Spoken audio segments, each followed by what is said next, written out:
A city is starving.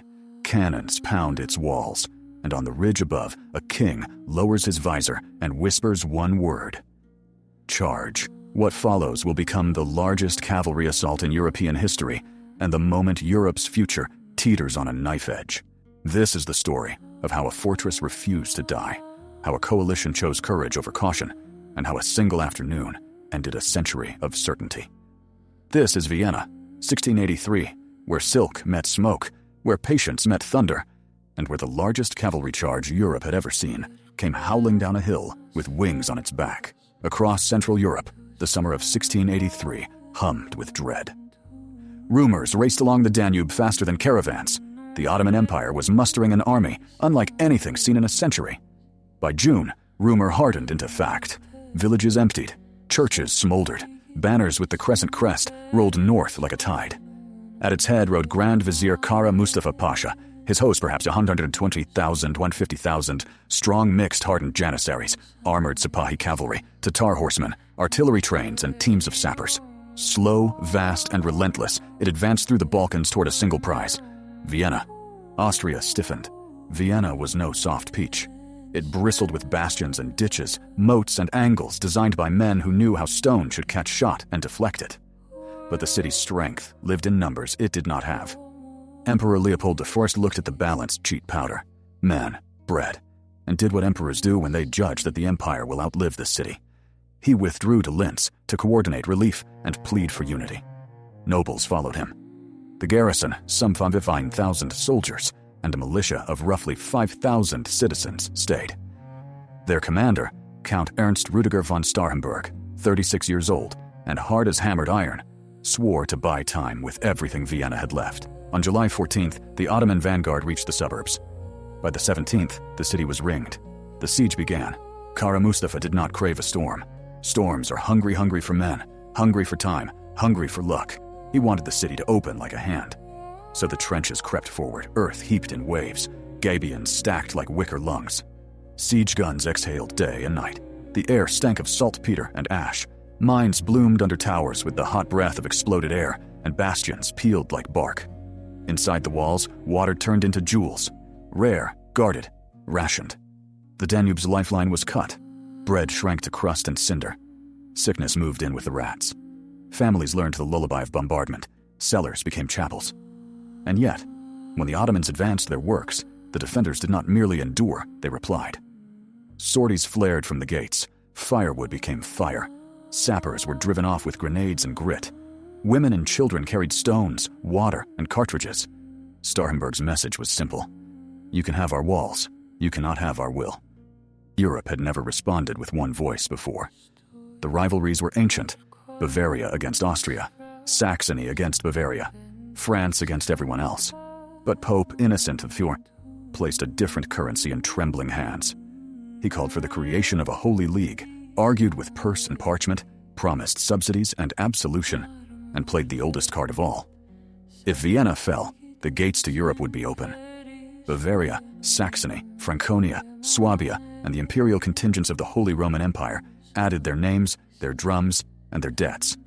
A coalition took shape, not out of love, but out of need. Language would be a problem. Rank would be a problem. Pride, always a problem. But death has its own diplomacy, and Vienna was dying. The biggest hinge turned in Warsaw. John the Conqueror. Sobieski did not need to be told what waited beyond Vienna. He had broken Ottoman plans before, at Khotin in 1673, riding amid his men instead of above them. Senators muttered about empty frontiers and jealous neighbors. Nobles warned of Cossacks and Swedes, and a treasury that counted in size. Sobieski answered in a sentence, "To save Vienna is to save Poland. Better to face the enemy there than on the Vistula." A king had decided. Coalitions move at the pace of their slowest argument. Sobieski forced the clock. He gathered perhaps 25,000 Poles, the hardcore of his army, and pointed them south, across rivers swollen with summer, into mountains that clutched at wheels and hooves. Supply wagons staggered, horses bled at the shoulders, priests blessed blisters. And all the while, couriers from Starhemberg slipped through the Ottoman screen like eels, delivering letters that had forgotten punctuation. On the far bank, Imperial and German troops pulled into rank.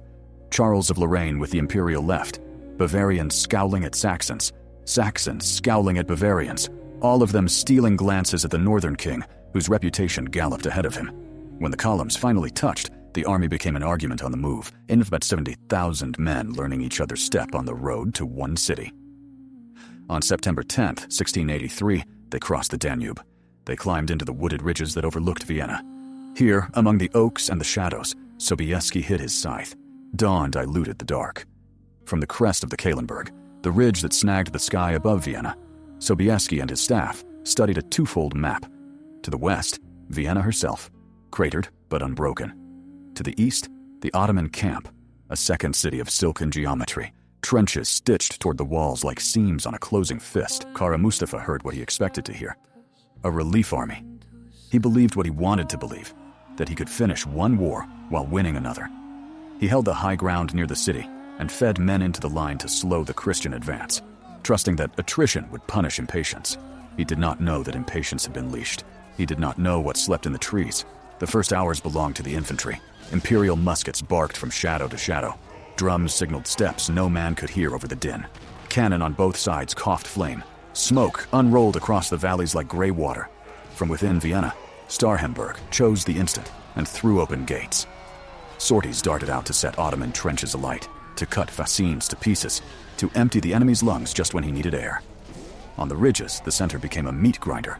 Ottoman units counterattacked with the old discipline, janissaries walking like walls, their tall white headgear bobbing above the haze.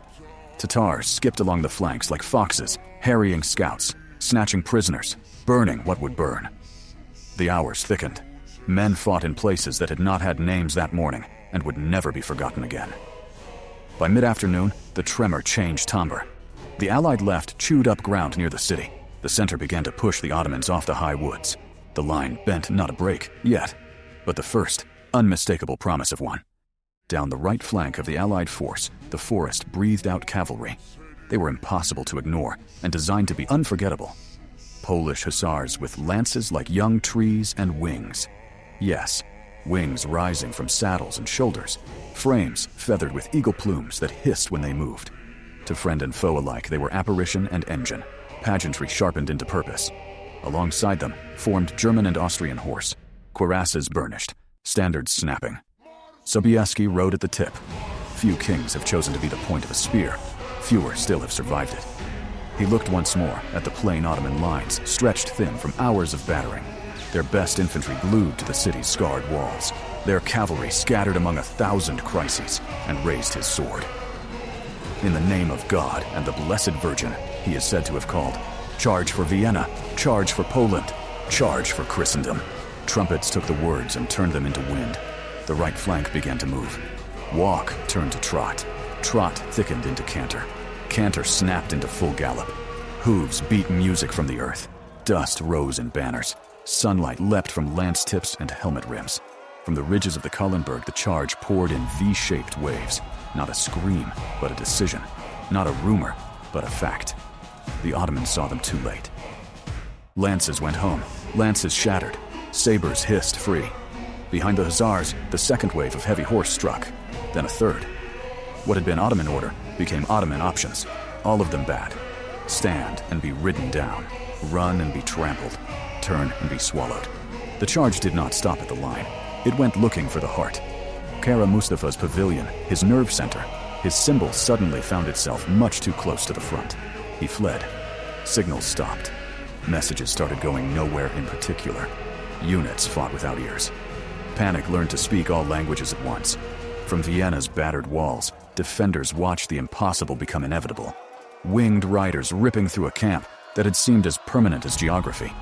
Cheers cracked like musket fire along the parapets. Men who had buried friends that morning tasted relief like cold water. The Ottoman army did not withdraw. It unraveled. History is stingy with turning points and generous with pretending to have them. This one was real. The Ottoman Empire remained a giant, and the wars would continue.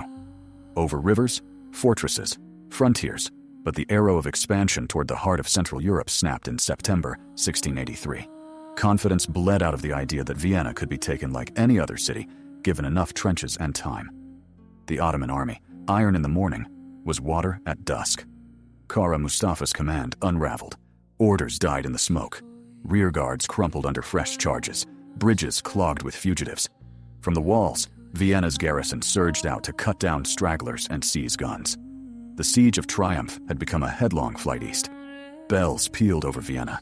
Sobieski, the Lion of Poland, rode through streets strewn with flowers. Feasts and prayers followed medals and thanks. Then came the work, mending bastions, relaying bridges, hauling markets back to life. Diplomats inked new ties. The League's fragile unity had held when it mattered. Vienna marked a hinge in European history. The Ottoman advance into Central Europe was checked. Allied morale surged. Sobieski's legend and the mythic winged Hussar charge took root in art and memory. Empires would still rise and clash, but September 12, 1683 proved that courage, strategy, and coalition could stop even the mightiest tide.